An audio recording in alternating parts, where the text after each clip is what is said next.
Hello అందరికీ నమస్కారం. Welcome back to another episode Tollywood కబుర్లు. నేను మీ హోస్ట్ తేజ. ఈరోజు మనం చూసావా, ఆల్రెడీ తప్పు మాట చెప్పేసిన.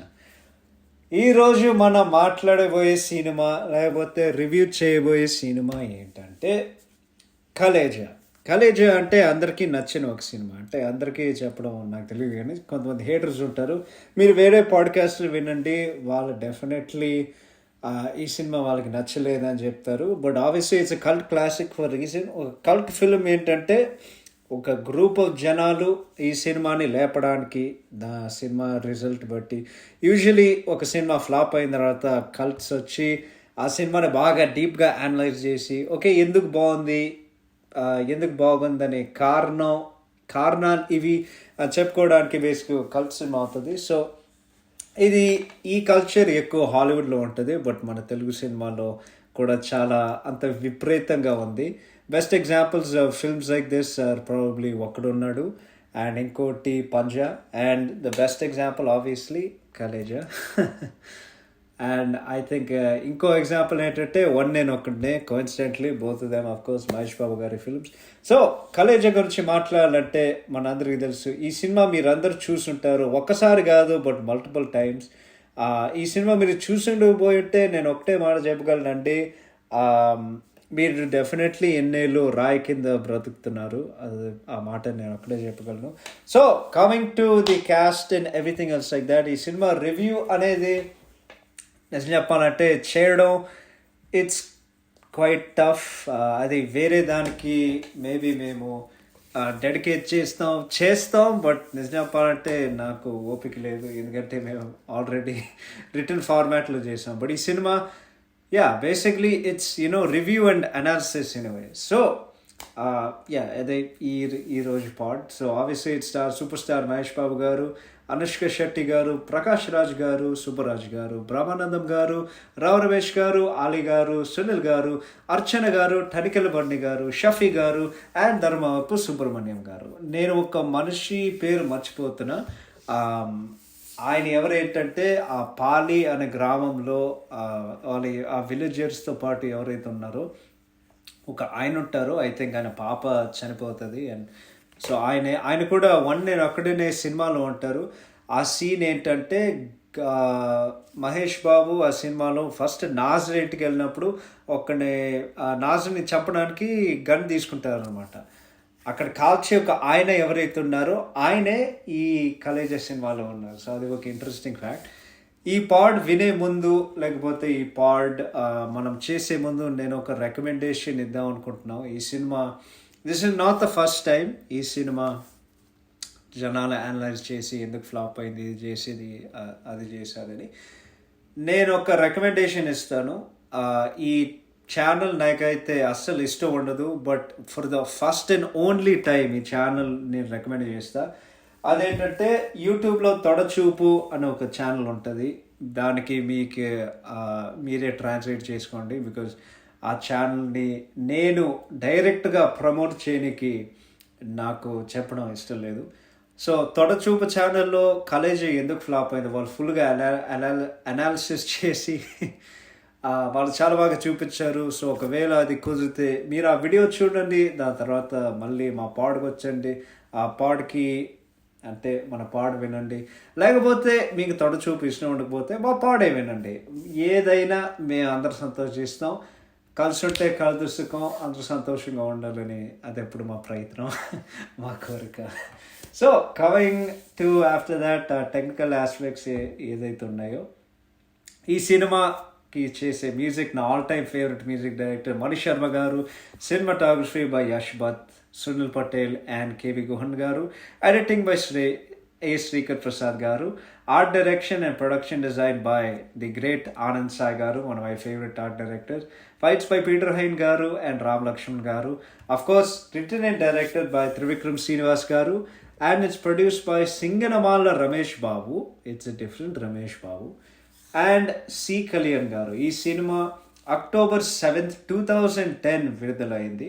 ఈ సినిమా ఎక్స్పీరియన్స్ నా పర్సనల్గా ఎక్స్పీరియన్స్ చెప్పాలంటే వచ్చినప్పుడు ఆఫ్కోర్స్ విపరీతమైన హైప్ వచ్చింది, బికాస్ ఇది త్రివిక్రమ్ గారు అండ్ మహేష్ బాబు గారు సెకండ్ కాంబినేషన్ సినిమా ఆఫ్టర్ అతడు వచ్చినప్పుడు ఆ వీకెండ్ నాకు బాగా గుర్తు. నార్త్ బర్గెన్ థియేటర్ ఒకప్పుడు ఉండేది న్యూ జెర్సీలో.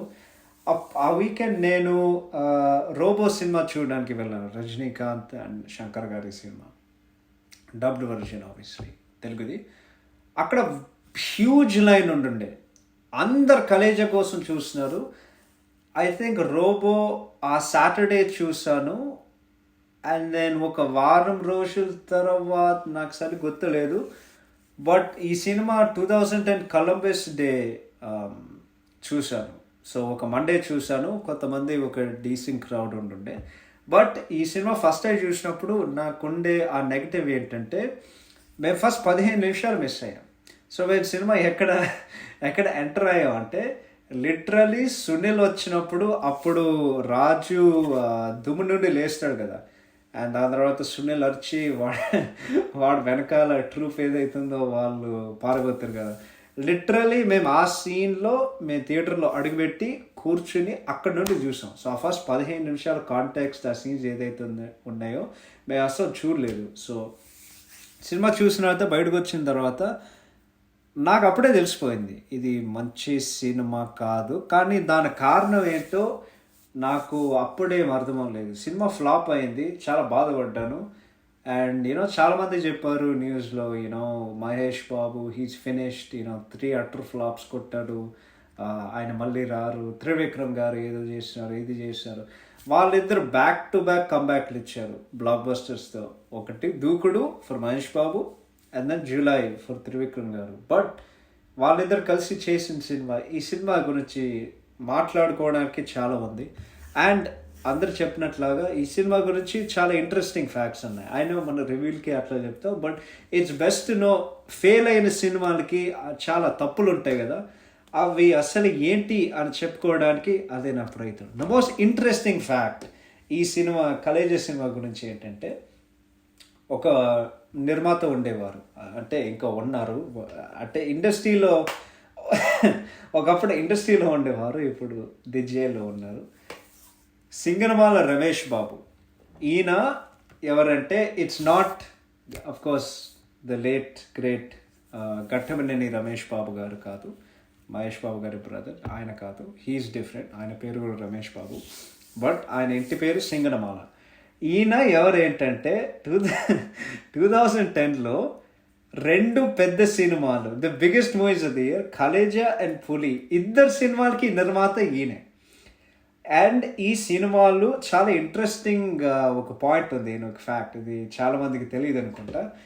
అదేంటంటే మీకు ఎప్పుడైనా డౌట్ వస్తుంది కదా, అప్పుడు ఆ టైంలో చాలామంది డివిడీల కంపెనీలు ఉండుండే. షాలిమార్ ఉండేది, యూనివర్సల్ ఉండేది, శ్రీ బాలాజీ ఉండేది, ఆదిత్య వీడియో ఉండేది, మోసర్ బేర్ ఉండేది. అంటే 190 డివిడీ కంపెనీలు ఉంటాయి కదా. అప్పట్లో ఎలా ఉండేది ఏంటంటే, నువ్వు శాటిలైట్ రైట్స్ అమ్మేవాడివి, జిమినీకో తేజ టీవీకో ఏదో ఒకటి.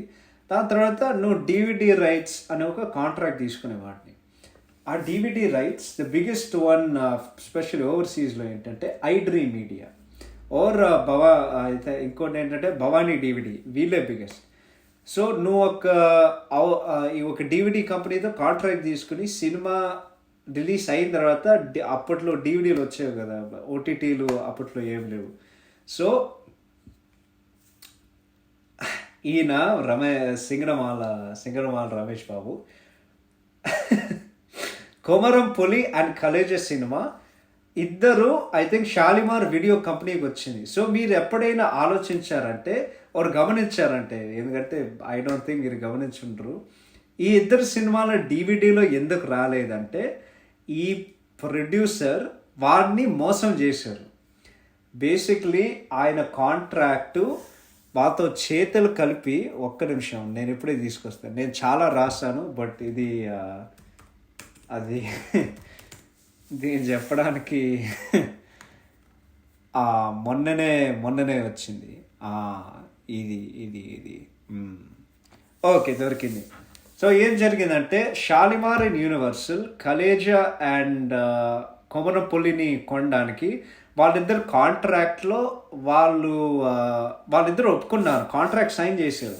అప్పుడు వాళ్ళు ఏం చేశారు, షాలిమార్ అండ్ యూనివర్సల్ వాళ్ళిద్దరి మీద కేసు వేశారు కోర్టులో.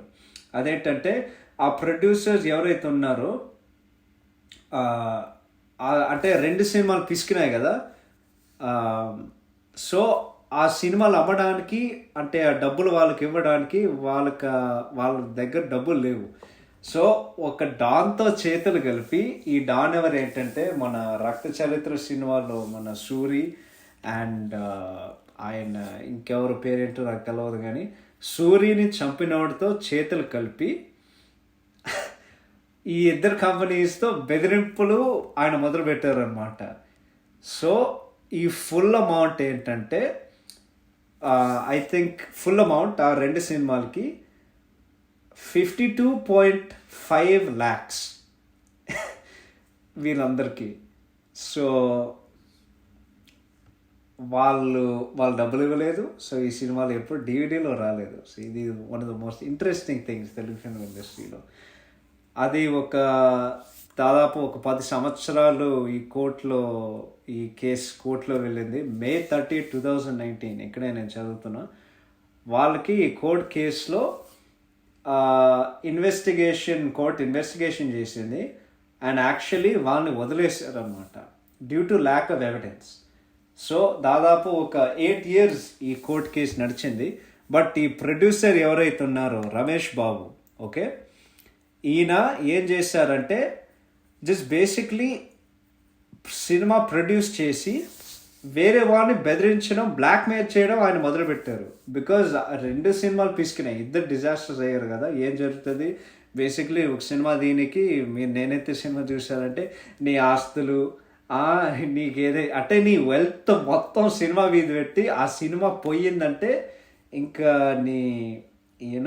నీ బ్రతుకు బస్ స్టాండే, నీకేం ఉండవు. బేసిక్లీ సత్యమూర్తి లాగా వాళ్ళ ఆస్తులన్నీ అట్లా తిరిగి రాసేసి ఇంకతే నిన్న బ్లింక్ అనే నువ్వు నడి రోడ్లో ఉంటావు. ఈయనకి ఇట్లాగే జరిగింది అనమాట. సో ఇది one of the most interesting facts. So Khaleja cinema తీసేటప్పుడు సి కళ్యాణ్ గారు, ఆయన ఇండస్ట్రీలో ప్రొడ్యూసర్, ఎవరికైనా తెలియదంటే ఆయన జయసింహ అనే బాలకృష్ణ గారితో ఒక సినిమా తీశారు, సంక్రాంతి విన్నర్ అది 2018. ఆ సినిమా ఈయన he stepped in as a producer అనమాట. సో అందరికీ గుర్తుంది ఏంటంటే, లేకపోతే అంటే ఎవరికైనా గుర్తులేదంటే, కలేజా సినిమా 2010లో వచ్చింది. Mahesh Babu last cinema was Aditya, అది 2007లో వచ్చింది. అసలు ఆ గ్యాప్లో ఏమైంది, ఏం జరిగింది అని తెలుసుకోవాలంటే ఎందుకంత గ్యాప్ వచ్చిందంటే వాళ్ళు 6 నెలలు సినిమా షూటింగ్ స్టార్ట్ చేశారు. అంటే ఇక్కడ నేను స్పెసిఫిక్గా చదువుతా.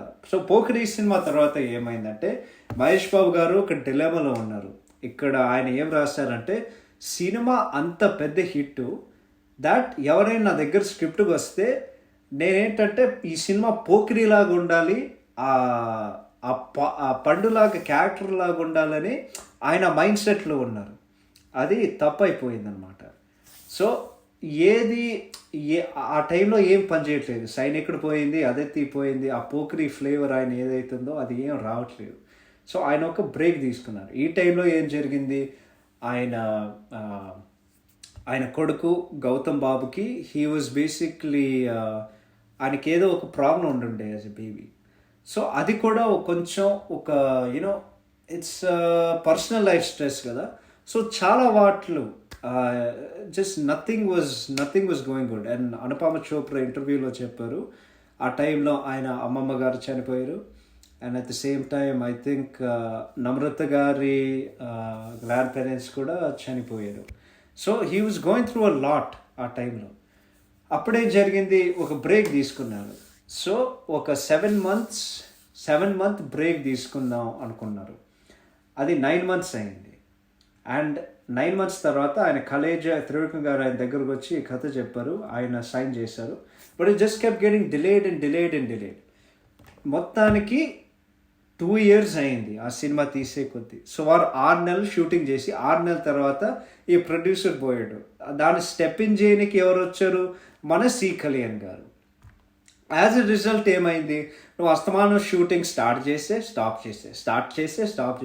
ఇంకోటి ఏంటంటే ఈ సినిమాకి 3 సినిమాటోగ్రఫర్స్ పనిచేశారు.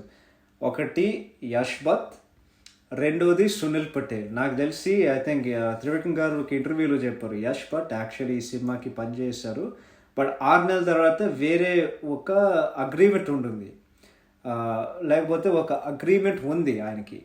సో ఆయన ప్రాజెక్ట్ వదిలి వెళ్ళిపోయారు. దాని మధ్యలో సునీల్ పటేల్ గారు వచ్చారు. ఐ థింక్ ఆయన ఫినిష్ చేశారు. బట్ తీరా వచ్చేసరికి కొంచెం ప్యాచ్ వర్క్ ఉంటుండే. ఇది మన కేవి గుహన్ గారు, మన అతడు, జల్సా, దూకుడు, బాద్షా, సీతమ్మ మార్కెట్లో ఇలాంటి సినిమాలకు ఉండే సినిమాటోగ్రఫర్. ఆయన వచ్చి ఒక చిన్న ప్యాచ్ వర్క్ ఉంటుండే. సో అది నాకు తెలిసి ఆ మకతిక మాయ మశ్చంద్ర ఆ లాస్ట్ పార్ట్ ఏదైతుందో కొన్ని ప్యాచ్ వర్క్ సీన్స్కి గుహన్ గారే ఈ సినిమాకి పనిచేస్తాడు as a cinematographer. So I think మీరు టైటిల్ క్రెడిట్స్లో చూస్తే కదా, I think will definitely see ఏంటది special thanks to K V Guhan ఎక్కడో దాంట్లో ఉంటుంది. బట్ యా, బేసిక్లీ 6 నెలల తర్వాత వాళ్ళు షూటింగ్ ఆపేశారు. సి కళ్యాణ్ నిర్మాతగా ఎంటర్ అయ్యాడు అండ్ బడ్జెట్ ఓవర్ షాట్ అయింది.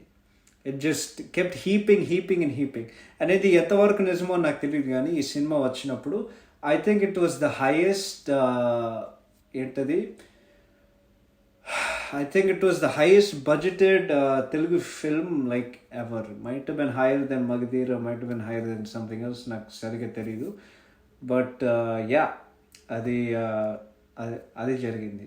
అండ్ ఇంకోటి ఏంటంటే ఐ థింక్ ఇంకోటి ఇంట్రెస్టింగ్ ఫ్యాక్ట్ ఏంటంటే last interesting fact, Mahesh Babu ఈ సినిమాకి గోస్ట్ డైరెక్టర్గా పనిచేస్తారు. అదే చెప్పినా కదా తొడచూపుది, దాంట్లో అదే చెప్పారు. సో స్క్రిప్ట్కి ఏదైనా సజెషన్స్ లేకపోతే స్టోరీ కానివ్వండి అండ్ హీరో క్యారెక్టరైజేషన్ పరంగా మహేష్ గారు చాలా ఇన్పుట్స్ ఇచ్చారనమాట ఈ సినిమాకి. అందుకే ఆయన performance it's one of the most memorable ఈ సినిమాలో. అండ్ నీకేదైనా గుర్తుందంటే అందుకే జనాలు చెప్తారు కదా, ఈ సినిమాలో మహేష్ బాబు చాలా కొత్తగా కనిపించాడు. సో ఆ క్యారెక్టరైజేషన్ అలాంటిది అండ్ ఆయన ఇచ్చే పర్ఫార్మెన్స్ అలాంటిది. అండ్ ఐ థింక్ జెన్యున్గా ద లాస్ట్ టైం ఆయన ఇంత సరదాగా ఇంత ఫ్రీ ఫీల్గా జస్ట్ అన్రిస్ట్రెయిన్డ్గా పర్ఫార్మ్ చేసిన ఒక క్యారెక్టర్ అంటే సర్కార్ వారి పాటకి ముందు అండ్ ఆబ్వియస్లీ దిస్ దూకుడు అండ్ ఆగడు అవన్నీ. But it's so good. అంటే కామెడీ టైమింగ్ కానివ్వండి, డైలాగ్ డెలివరీ కానివ్వండి, జస్ట్ ఆ హోల్ క్యారెక్టర్కి ఉండే వైబ్ ఏదైతుందో it's very very good. So దాని తర్వాత మేము ఇప్పుడు రీజన్స్కి రాబోతున్నాం. ఇది జస్ట్ పర్సనల్ రీజన్స్ అనుకోవచ్చు, పర్సనల్ ఒపీనియన్ అనుకోవచ్చు, or they could be greater opinions అనుకోవచ్చు అంటే రీసెర్చ్ చేసిన తర్వాత. బట్ కలేజా ఫ్లాప్ అవడానికి కారణం ఇది మంచి సినిమా కాదు, సినిమా బాగా తీయలేదు అనడానికి ఓకే, అది ఫేర్. బట్ దాని వెనకాల దాన్ని కొంచెం డీప్గా అనలైజ్ చేస్తే నీకు చాలా చాలా కనిపిస్తుంది. సో ద రీజన్స్ కలేజా ఎందుకు ఫ్లాప్ అయింది ఏంటంటే, ఇది పర్సనల్గా నా అభిప్రాయంలో నంబర్ 1 ఎక్స్పెక్టేషన్స్ అండ్ మార్కెటింగ్. ఇప్పుడు మేము చూస్తున్నాం కదా, ప్రతి సినిమాకి విపరీతంగా నీకేం కావాలి, మార్కెటింగ్. ఈ మార్కెటింగ్ చేసేటప్పుడు ఏం జరుగుతుంది, నీకు బేసిక్లీ నువ్వు ఒక మార్కెటింగ్ ఎట్లా పనిచేస్తుంది అంటే, అది బేసిక్లీ నీ దగ్గర ఒక ప్రోడక్ట్ ఉంది, నువ్వు అది లార్జర్ ఆడియన్స్ దగ్గరికి తీసుకురావాలి కదా, లేదు తీసుకెళ్ళాలి, అది జనాలకి ఎక్కాలి, జనాల్లో ఇరికిపోవాలన్నమాట. ఈ సినిమా మార్కెటింగ్ అప్పట్లో నాకు బాగా గుర్తు, అండ్ నువ్వు ఒక డైహార్డ్ తెలుగు ఫిల్మ్ ఫ్యాన్ ఉంటే నువ్వు ఖచ్చితంగా రిలేట్ అవుతావు. అది ఏంటంటే, ఈ సినిమాకి ఒక 30 సెకండ్ టీజర్ రిలీజ్ చేశారు, జనాలు పెద్దగా హైప్ అయ్యారు. అది ఆ 30 సెకండ్స్ టీజర్ ఏంటంటే, ఈ సినిమా క్లైమాక్స్లో మహేష్ బాబు కత్తి పట్టుకుని విలన్ గుండాల్ని పొడుస్తూ ఉంటాడు క్లైమాక్స్లో, ప్రకాష్ రాజ్ చూస్తూ ఉంటాడు. బట్ ఒక బ్రౌన్ ఫాగ్ ఏదైతే ఆ దుమ్ము నుండి ఆయనకి ఏమీ కనిపించదు. ఒకరి తర్వాత ఒకడు పడుతూ ఉంటాడు. ఆ తర్వాత మహేష్ బాబు కత్తి తీస్తాడు అండ్ ఆ సీన్ మనందరికి గుర్తుంది. దాని తర్వాత వాడు కత్తితో పాటు ఆ బెల్ట్స్ తీసుకుని వాడు రింగ్ చేస్తూ ఉంటాడు. అది అఫ్కోర్స్ సినిమాలో ఉంటుంది. బట్ ఇదే వాళ్ళు రిలీజ్ చేసిన టీజర్. సో ఇప్పుడు టీజర్ ఏంటి, మార్కెటింగ్ ఏంటి జనాల ఎక్స్పెక్టేషన్స్ సెట్ చేయడం. ఇప్పుడు అను రవిపూడియో వచ్చి నువ్వు ఎన్ని ఎక్స్పెక్టేషన్స్ పెట్టుకున్న సినిమా దానికంటే ఇలాంటి ఓవర్ హైప్ వాళ్ళేం చేయలేదు. బట్ వాళ్ళు రిలీజ్ చేసిన టీజరే it was a huge minus. ఎందుకంటే నువ్వు టీజర్ అంటే ఏంటి, it is a teaser of the larger film కదా. ఓకే, మనం ఈ సినిమా ఇలా ఉండబోతుంది, సినిమా మేము ఇలా ఎక్స్పెక్ట్ చేయొచ్చు. సో ఈ సినిమాకి ట్రైలర్ లేదు, ఓన్లీ టీజర్ అంతే. ఐ థింక్ అంటే ట్రైలర్ వచ్చాదనుకో, నేను ఎప్పుడు చూడలేదు కానీ ఆ టీజర్ ఒకటే నాకు గుర్తు. సో జనాలు ఏమనుకుంటారు, ఓకే ఇది full on action film, mass మళ్ళీ వస్తున్నారు, full on action film expect చేయొచ్చు. లేదు అట్లా, it was anything but that. దాంతోపాటు ఇప్పుడు ఎక్స్పెక్టేషన్స్కి వద్దాం. ఎక్స్పెక్టేషన్స్ వాళ్ళిద్దరు ఫస్ట్ కలిసి చేసిన సినిమా ఏంటంటే Athadu. It's one of my favourite movies of all time. ఇది నా లిస్ట్లో టాప్ 10లో it's the number 2 film ranked. Number 1 obviously Pokiri, but that's far different, that's అది వేరే విషయం. బట్ అతడు ఏంటంటే అసలు అతడు సినిమా గురించి, అంటే ఈ సినిమా కూడా మేము ఒక పాడు చేసాం, బట్ అతడు సినిమా గురించి ఎందుకు ఆ సినిమా ఎంత పెద్ద సక్సెస్ అయిందో, ఎందుకు క్లాసిక్ అయిందో ఇప్పటివరకు నిజం చెప్పాలంటే నాకు అంతగా తెలియదు. యాక్చువల్లీ మోర్ దెన్ దాట్, అతడు సినిమాలో దాని ఫైనల్ రిజల్ట్ హిట్ ఆ ఫ్లాప్ ఇప్పటి వరకు నాకు తెలియదు. కానీ నాకు తెలిసేది ఒక్కటే, ఆ సినిమా మా టీవీలో వాళ్ళు వేశారు, జనాలు తెగ చూశారు, అండ్ జనాలు చూస్తూనే ఉంటారు. బికాజ్ ఆ దాంట్లో ఆ ఫ్యామిలీ ఎమోషన్ కానివ్వండి, ఆ రిలేటబిలిటీ ఫ్యాక్టర్ కానివ్వండి, పాటలు కానివ్వండి, కామెడీ కానివ్వండి, డైలాగ్, అంటే కొన్ని సినిమాలకి అన్నీ కరెక్ట్గా పడతాయి. అలాంటి సినిమా అతడు. అండ్ ఆ సినిమా అన్నీ మామూలుగా పడలేదు, ఆ సినిమాకి ఎత్తులో ఉంటుంది. సో అది క్లాసిక్ అయ్యింది. అండ్ జనాలు ఏంటంటే ఓకే మహేష్ అండ్ త్రివిక్రమ్ మళ్ళీ ఒక సినిమాతో వస్తున్నారంటే, ఇలాంటి మనం అతడుని మించే సినిమా రావాలని వాళ్ళు అలాంటి ఎక్స్పెక్టేషన్ పెట్టుకుంటారు. బికాజ్ వాళ్ళు చేసే వర్క్ అంత హైగా ఉంది కాబట్టి.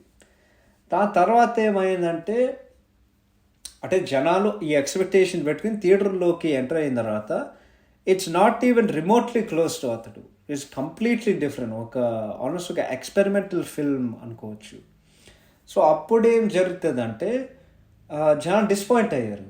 అరే ఇది అసలు నేను మరీ ఒక అతడు ఎక్స్పెక్ట్ చేశాను, ఇది ఫ్యామిలీ ఎంటర్టైనర్ కాదు, ఎక్స్పెక్ట్ చేసిన కామెడీ అంటే రిలేటబుల్, అంటే ఆ ఎక్స్పెక్టేషన్స్ వల్లనే జనం చాలా డిసప్పాయింట్ అయ్యి సినిమా బాగాలేదు అని చెప్పారు. అందుకే మొత్తానికి నాకు తెలిసి సినిమా పోయింది. ఇట్స్ అంటే అది మెజారిటీ కారణం కాదు, అఫ్కోర్స్ తీసే విధానంలో కూడా ఉంటుంది, బట్ అది one of the biggest thing. So నువ్వు మార్కెటింగ్ చేసినప్పుడు you have to set the expectations ఆ సినిమాకి. అండ్ ఈ సినిమాకి వాళ్ళు ఇద్దరు చేయలేదు, మంచిగా మార్కెటింగ్ చేయలేదు, అండ్ జనాలకి తగ్గట్టుగా ఎక్స్పెక్టేషన్స్ వాళ్ళు ఏమి సెట్ చేయలేదు. సో అది one of the biggest things. రెండోది స్క్రీన్ ప్లే అండ్ డైరెక్షన్. ఇది నేను ఎందుకు చెప్తున్నానంటే, మీరు ఒకసారి మా సైట్కి వెళ్ళి ఈ సినిమా మీద మీరు రివ్యూ చదవచ్చు. ఈ cinema screen play and direction, Trivikram గారు చెప్పే పాయింట్ ఏంటంటే, ప్రతి మనిషిలో దేవుడు ఉన్నాడని. నీకెవరికైనా సాయం చేస్తే దేవుడు ఉన్నాడు, నీకెవరికైనా మంచి చేస్తే వాటిలో దేవుడు ఉన్నాడు. అంటే దీన్ని పర్ఫెక్ట్గా చెప్పాలంటే, మన బాహుబలి 1 క్లైమాక్స్లో శివగామి చెప్తుంది, 100 మందిని నరికితే 100 మందిని చంపితే వీరుడు అంటారు, కానీ ఒక్క మనిషిని కాపాడితే దేవుడు అంటారు. ఆ ఒక్క డైలాగే ఈ సినిమా మొత్తం రన్ చేస్తూనే ఉంటుంది. సో ఆ పాయింట్ చెప్తాం అనుకుంటే త్రివిక్రమ్ గారు అది చెప్తాం అనుకున్నాను, బట్ ఆయన తీసే విధానం అస్సలు కన్విన్సింగ్గా లేదు. బికాజ్ ఆడియన్స్ దాని నుండి కనెక్ట్ అవ్వడం, లేకపోతే దాన్ని చూపించే సీన్స్ ఆయన ప్రయత్నించారు, బట్ అప్పటికే జనాలకి కొంచెం తేడా కొట్టింది. ఓకే ఈయన ఏం చెప్పబోతున్నారు, ఎందుకు చెప్పబోతున్నారు. సో అదే ఆయన కోర్ పాయింట్. బట్ దాన్ని మొత్తం చూస్తే ఈ సినిమా ఒక లైన్లో చెప్పాలంటే, ఒక పలానా గ్రామంలో తెలియలేని ఒక జబ్బు జనాల్ని హింసిస్తుంది. దాని వలన వాళ్ళ ఊరికి ఒక ట్యాక్సీ డ్రైవర్ వచ్చి వాడే వాళ్ళ దేవుడు, లేకపోతే వాళ్ళని కాపాడేవాడు ఎవడైతే ఉన్నాడంటే ఒక సాధారణ ఒక ట్యాక్సీ డ్రైవర్ ఈ మారుమూల ఊర్లో. అదే ఈ సినిమా లైన్. ఒక లైన్లో చెప్పాలంటే అదే కథ. ఇన్ రియాలిటీ ఈ సినిమా ఒక యాక్షన్ మూవీ, ఒక ఇల్లీగల్ మైనింగ్ అట్ కోర్ ఉంటుంది కదా. బట్ ఈ సినిమా తీసే విధానం, ద బిగ్గెస్ట్ ప్రాబ్లం నాకేమనిపించింది ఏంటంటే, ఇప్పుడు ఒక డైరెక్టర్గా నువ్వు ఏం చేయాలి, ఆడియన్స్కి కథ చెప్పాలి కదా. ఈ సినిమాలో నాకు తెలిసిన ప్రాబ్లం ఏంటంటే, ఇది డైరెక్టోరియల్ టెక్నిక్స్ అయి ఉండొచ్చు, లేకపోతే స్టోరీ టెల్లింగ్ టెక్నిక్స్. దీని నాకు సరిగ్గా నాకు తెలీదు. బట్ ఆయన ఏం చేస్తుంటే ఇంకా అంటే ఆయన ఏమి చేయుండాల్సింది ఏంటంటే, యాజ్ అన్ ఆడియన్స్ మేము ఈ క్యారెక్టర్స్తో ట్రావెల్ అవుతున్నాం కదా. యాజ్ అన్ ఆడియన్స్గా ఈ సినిమా మొత్తం కథ నీకు లాస్ట్ 20 నిమిషాలు తెలిసిపోతుంది. మిగతా ఈ సినిమా ఒక 2 hours 45 minutes 43 minutes ఉంటుంది. ఆ రేంజ్లో 165 minutes ఉంటుంది. ఆ టైంలో ఏం జరుగుతుంది అంటే ఆ మిగతా 140 minutes ఆడేదో సాగదీస్తున్నాడు. అంటే ఇదంతా ఎందుకు చేస్తున్నారు, ఏం జరుగుతుంది ఈ సినిమాలో, ఈ సినిమా పాయింట్ ఏంటి అంటే జనాలు అప్పటికే వాళ్ళు రెస్ట్లెస్ అయ్యారు అనమాట. సో యాజ్ అన్ ఆడియన్స్గా అంటే క్యారెక్టర్స్కి, అంటే రాజు ఆ అమ్మాయిని కలుస్తాడు కదా, అమ్మాయి మొత్తం చెప్తుంది అసలు ఊర్లో ఎందుకు జరుగుతుంది, జీకే ఆ ఊర్లో ఎందుకు ఇంత పెంట చేస్తాడని చెప్తుంది కదా అర్చన. అది యాజ్ అన్ ఆడియన్స్గా అండ్ క్యారెక్టర్స్గా మాకు కూడా ఆ కథ లాస్ట్ 20 నిమిషాలు తెలుస్తుంది. మిగతా 140 minutes మేము డార్క్లో ఉన్నాం, అసలు ఏం జరుగుతుందా ఎందుకు చూస్తున్నామని. సో ఆ టెక్నికే ఐ థింక్ అది జనాలు చాలా డిస్కనెక్ట్ చేసింది. యాజ్ అపోజ్ టు ఆయన ఏం చేయండొచ్చు అంటే, ఇంటర్వెల్లో మాకు చెప్పుండొచ్చు, ఓకే జీకే ఎర్రిడియం కోసం మైనింగ్ చేస్తున్నాడు. యాజ్ అన్ ఆడియన్స్గా మేము దానికి వీ విల్ దానికి మేము కనెక్ట్ అవుతాం. ఎందుకంటే ఓకే మాకు తెలుసు ఇది ఇప్పుడు ఎక్కడ జరుగుతుంది, ఎందుకు ఈ కథ ఎక్కడికి వెళ్తుంది అంటే ఆ కథలో కనెక్టివిటీ ఉంటుంది. నువ్వు క్యారెక్టర్ చూసో రూట్ చేయొచ్చు. ఎప్పుడైతే ఆ డిస్కనెక్టివిటీ వస్తుందో కథలో, జనాలు దాన్ని ఎంజాయ్ చేయడం, ఎంటర్టైన్ చేయడం వాళ్ళు మానేస్తారు. ఎందుకంటే వాళ్ళు ఆడియన్సే మన దేవుళ్ళు. ఎందుకంటే ఆడియన్స్ కథతో వాళ్ళు కనెక్ట్ అయ్యారంటే ఆ సినిమా హిట్ అవుతుంది. ఎప్పుడు ఆడియన్స్ సినిమాతో కనెక్ట్ అవడం మానేసి ప్రశ్నలు అడుగుతారు చూడండి, అప్పుడే ఒక సినిమా పోతుందని నేను పళ్ళ గుద్ది చెప్తున్నా, నేను కాన్ఫిడెంట్గా చెప్తున్నా. That is where the problem starts. And ఈ సినిమా అంటే నాకు చాలా ఇష్టం. బట్ నేనేం చెప్తున్నానంటే, ఒకవేళ మనకి అంటే ఇంటర్వెల్లో కాదు, బట్ యాజ్ అన్ ఆడియన్స్గా మనకి ముందు తెలుసుంటే అంటే అదే చెప్పినా కదా, ఆడియన్స్తో పాటు క్యారెక్టర్స్ కూడా లాస్ట్ 20 నిమిషాలు తెలిసిపోతుంది. యాజ్ అన్ ఆడియన్స్గా మాకు కూడా ఆ లాస్ట్ 20 నిమిషాలు దానికి ముందుగా మాకేమైనా తెలుసుంటే ఈ కథలో మేము కనెక్టెడ్గా ఉండడానికి, లేకపోతే చూసే ఓపిక కొంచెం ఇంక్లైన్డ్గా ఉంటాం. అదే చెప్తున్నాం. సో అది ఆయన తీసే విధానం it was not convincing, and అది జనాలకి ఎక్కలేదు. And maybe at the end of the day నాకు నిజం చెప్పాలంటే నాకు తెలియదు, బికాజ్ నేను ఈ సినిమాతో నేనేం సంబంధించలేదు, అండ్ నేను సెట్లో లేను, స్క్రిప్టింగ్ స్టేజ్లో లేను. సో నాకు తెలీదు. మేబీ త్రివిక్రమ్ గారు ఆయన తీసే విధానం, లేకపోతే ఆయన నచ్చే విధానం, ద మోస్ట్ కన్విన్సింగ్ మ్యానర్ ఆయన కథ చెప్పారు. అదే అనుకుంటారు, చేసుంటారు. బట్ మొత్తానికి అది పని చేయలేదు. సో అదే నేను చెప్పబోతున్నా. ఒక కథ చాలామంది అడుగుతారు కదా, స్క్రీన్ ప్లే అంటే ఏంటి. స్క్రీన్ ప్లే లిటరల్గా చెప్పాలంటే స్క్రీన్ మీద ఏం జరుగుతుంది, ఒక స్క్రీన్లో ఒకడు కదులుతున్నాడా, ఒకడు డైలాగ్ చెప్తున్నాడా, ఒకడు నరుకుతున్నాడా, అసలు ఏం జరుగుతుంది, అది స్క్రీన్ ప్లే. క్యారెక్టర్స్ స్క్రీన్ మీద వాళ్ళు ఏం చేస్తారో అది స్క్రీన్ ప్లే. ఈ సీన్లో ఓకే ఒక వాజ్ డ్రాప్ అవుతుందా, ఒకడు కొడతాడా, ఎవడైనా యూనో ఇంట్లోకి వాడు నడుస్తాడా, ఇది స్క్రీన్ ప్లే. లిటరలీ క్యారెక్టర్స్ వాళ్ళు ఏం చేస్తారో, what is unfolding on screen అనేది screenplay. Screenplay also script అవ్వచ్చు. Most of the times it's script and screenplay ఇద్దరు 99% ఆఫ్ ద టైం వాళ్ళిద్దరు ఒకటే. స్క్రిప్ట్లో కొన్నిసార్లు బొక్కలు ఉంటాయి, అంటే ఈ స్క్రిప్ట్లో బొక్కలు ఉన్నాయని నేను చెప్పలేదు, బట్ కొన్ని ఇంకొంచెం మనం అయన్ చేస్తే ప్రీ ప్రొడక్షన్ స్టేజ్లో కదా, it will turn out to be more convincing. And ఈ సినిమాకి వాళ్ళు చేయలేదు because it was sort of like an experimental. But at the same time ఈ సినిమా ఎంత అహెడ్ విత్ టైం అంటే, ఆ టైంలో వాళ్ళు డెఫినెట్లీ ఆలోచించుంటారు. ఇట్స్ ఓన్లీ ఆఫ్టర్ కదా నువ్వు దాన్ని ఇంట్రోస్పెక్ట్ చేసి. అందుకే అందరు చెప్తారు సక్సెస్ కంటే ఫెయిల్యూర్ నేను ఎక్కువ నేర్పుతుంది. ఎందుకంటే నేనేం తప్పులు చేస్తాను, దాని నుండి నేను ఎలా నేర్చుకోవాలి, అండ్ దాన్ని నేర్చుకుని ఆ తప్పులు మళ్ళీ చేయకూడదని నేను ఎలా చేయగలను అనేది ఎప్పుడు ఒక సినిమా ప్రయత్నం కదా. So cinema screen play definitely నీకు సినిమాలో బోర్ కొట్టదు, బట్ సినిమాలో జరిగే విషయాలు కానీ, సన్నివేశాలు కానీ, లేకపోతే జరిగే కొద్ది కానీ, నీ క్యారెక్టర్స్తో ట్రావెల్ అయ్యే ఏదైతుందో నీకెక్కడో ఆ డిస్కనెక్టివిటీ ఉంటుంది సినిమాలో. సో అందుకే అది ఒక కారణం కూడా ఉండొచ్చు. So screen play and direction నేను ఎప్పుడు చెప్తూ ఉంటానండి, సినిమా తీసే విధానం నీకు ఎంటర్టైన్ అయిందా లేదా, లేకపోతే నువ్వు కనెక్ట్ అవుతున్నావా లేదా, that is the biggest thing. ఇంకోటి ఆ ఇమోషన్స్. ఈ సినిమాలో పెద్దగా ఇమోషన్స్ అంటే పాలిలో ఉండేవాళ్ళు ఓకే నీకు తెలుసు, లైక్ వాళ్ళు చాలా డౌన్ ట్రాటెడ్, వాళ్ళు అబ్యూసివ్ అన్నను, బట్ యూనో వాళ్ళు బేసిక్లీ వాళ్ళకొక పెద్ద సమస్య ఉంది, ఆ సమస్య తీర్చడానికి ఒకడు వస్తాడు. బట్ ఏమో వాళ్ళు పడే కష్టాలు కానివ్వండి, వాళ్ళు పడే ఎమోషన్స్ కానివ్వండి, నేను అంతగా కనెక్ట్ అవ్వలేదు.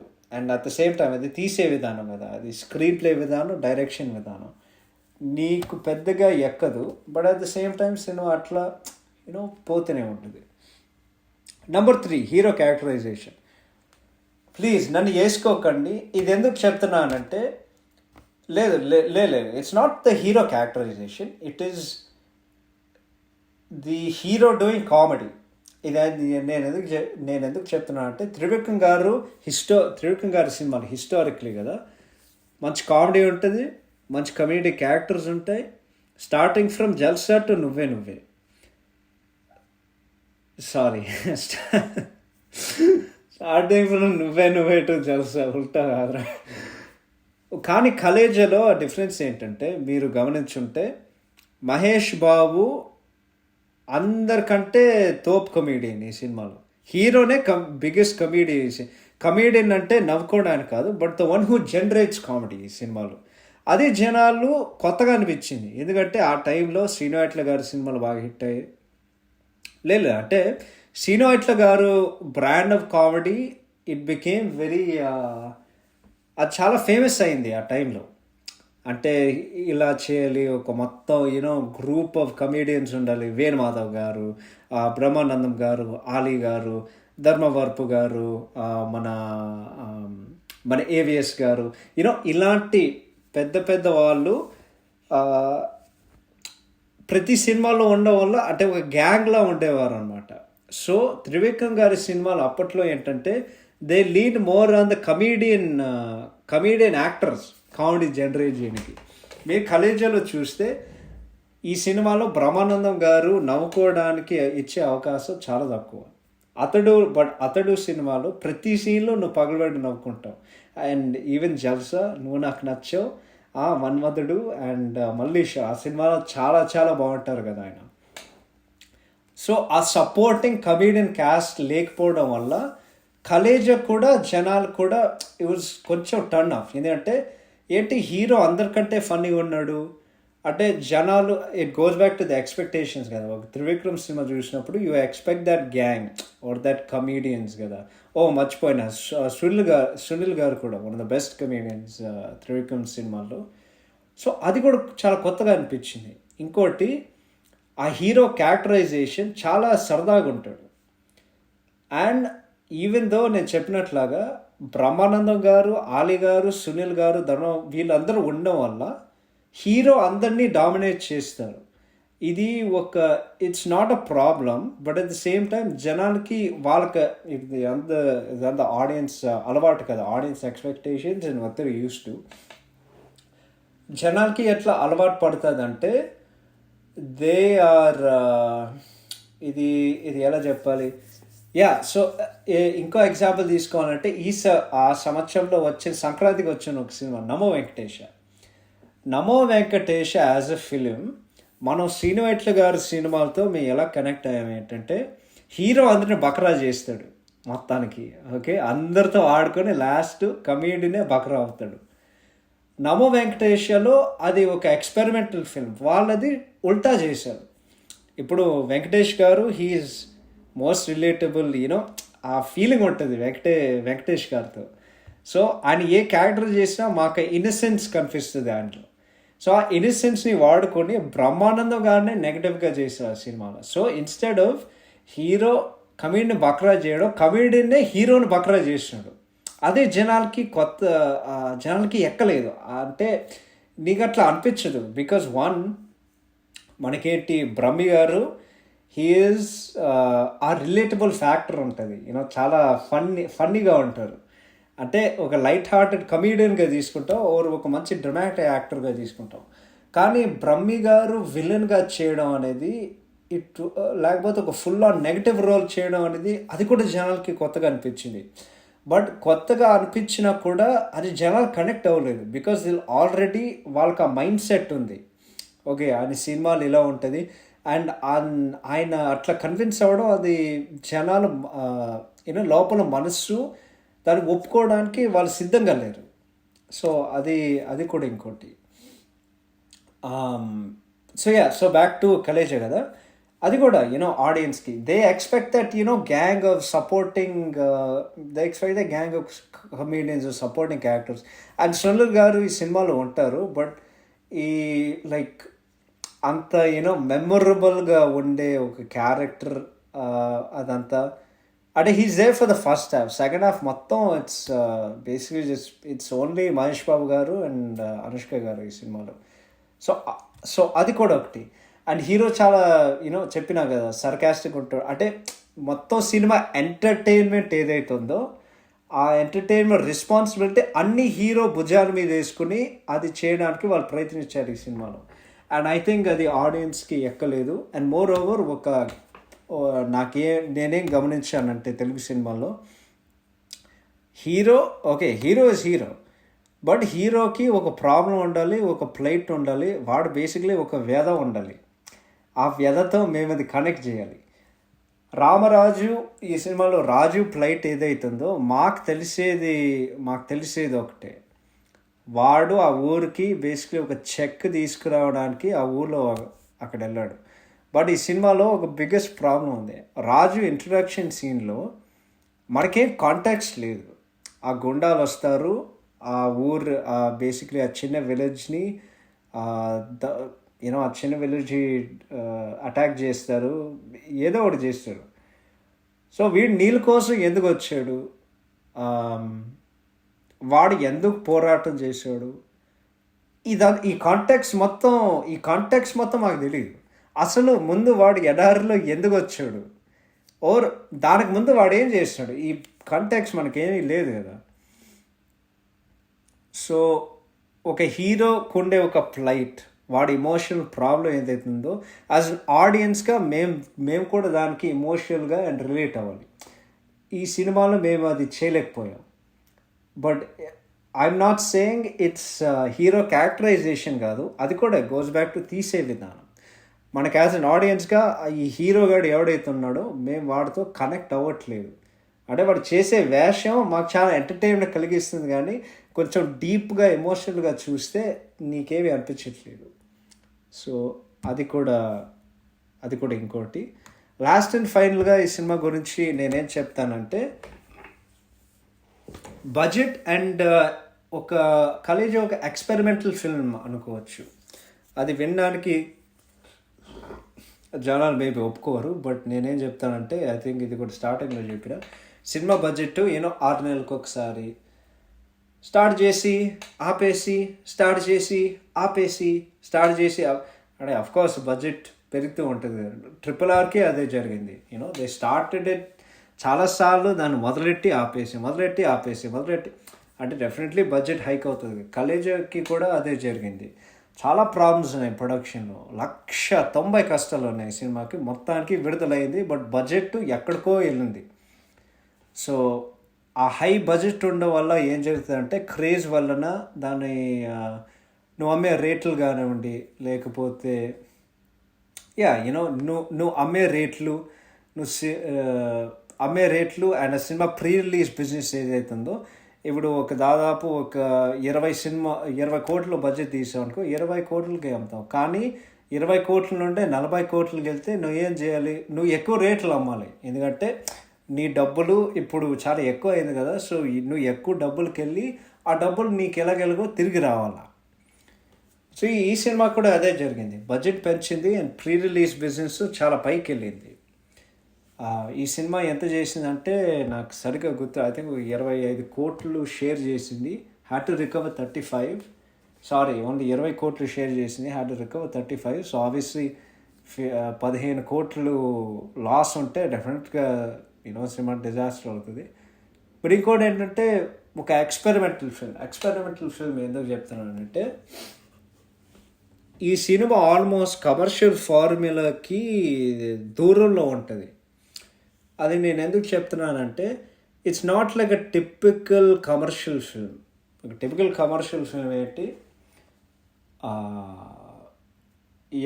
అంటే it depends how you say it, right? But అప్పట్లో అంటే ఇప్పట్లో కూడా టిపికల్ కమర్షియల్ ఫిల్మ్ ఏంటంటే, ముందు సినిమా హైదరాబాద్లో ఓపెన్ చేస్తే ముందు చార్మినార్ చూపించాలి, దాని తర్వాత ట్యాంక్ బండ్ చూపించాలి, దాని తర్వాత ప్రసాద్ చూపించాలి, దాని తర్వాత ఎవరికో ఏదో అన్యాయం జరుగుతుంది అంటే దాని తర్వాత హీరో వస్తాడు, హీరో ఫైట్ ఉంటుంది, హీరో ఇంట్రడక్షన్ సాంగ్ ఉంటుంది, దాని తర్వాత హీరోయిన్ కలుస్తాడు, హీరోయిన్ అందరూ వాడు బేసిక్లీ ఆల్రౌండర్, వాడు అన్ని పనులు చేయాలి. అంత చేసిన తర్వాత వాడు విలన్ చెప్పాలి, లేకపోతే ఫ్యామిలీని కలపాలి. అంతే మన కమర్షియల్ ఎంటర్టైన్. దాని మధ్యలో హీరో అండ్ హీరోయిన్ని చెంప మీద లాగ్ పెట్టి కొట్టాలి. అంటే నేను చెప్పేది ఏంటంటే ఒక టెంప్లెట్ ఉంటుంది. ఈ సినిమా ఆ టెంప్లెట్ని బ్రేక్ చేయడానికి అటెంప్ట్ చేసింది. అంటే rather than just regular commercial film అంటే హీరో వస్తాడు, ఫైట్ చేస్తాడు, విలన్స్ వస్తాడు, ఫైట్ చేస్తాడు, తర్వాత హీరోయిన్తో 2 చిలిపి మాటలు చెప్పి, లేకపోతే కమేడియన్తో చెప్పి హీరోని వెనకాల చూసి ఒక పాట వేయడం. ఈ సినిమాలో సాంగ్స్ అంటే చాలా సిచ్యువేషనల్ సాంగ్స్, కావాలని ఏమీ రావు. They are actually very well placed. And music గురించి మాట్లాడాలంటే I think it's one the best albums Mani Sharma garu. Underrated అనిపిస్తుంది. But the songs are very very good and మంచిగా they are very well placed. But ఎందుకు ఒక experimental film and against commercial formula చెప్తున్నానంటే, ఈ cinema ఇలాంటి కథ ఇప్పటివరకు ఎవరు అటెంప్ట్ చేయలేదు. ఈ నావల్ కోర్ పాయింట్ ఏదైతుందో, and at the same time ఏదో దేవుడు దైవాల divinity mixed with commercial elements. So ఈ సినిమాలో అన్ని కమర్షియల్ ఎలిమెంట్స్ ఉంటాయి. Action, comedy, drama, romance, but the one biggest thing ఏంటంటే ఇమోషన్. సో డెఫినెట్లీ సినిమాలో ఎమోషన్స్ ఉన్నాయి, బట్ మొత్తానికి నువ్వు మొత్తం కథలో ఇరుక్కుపోయి to take you through all the emotions కానివ్వండి, యాంగర్ కానివ్వండి, సాడ్నెస్ కానివ్వండి, హాస్యం కానీ ఇవన్నీ చేయడానికి అంత స్కోప్ లేదు. సో మొత్తానికి ఇవన్నీ నా రీజన్స్. కలేజ్ ఎందుకు ఫెయిల్ అయిందో అంటే డెఫినెట్లీ బడ్జెట్ వల్లనే, ఎక్స్పెక్టేషన్స్ వల్లనే, అండ్ తీసే విధానం వల్లనే. But at the same time ఇప్పుడు మన ఇండస్ట్రీలో it's become one of the under rated classics. ఒక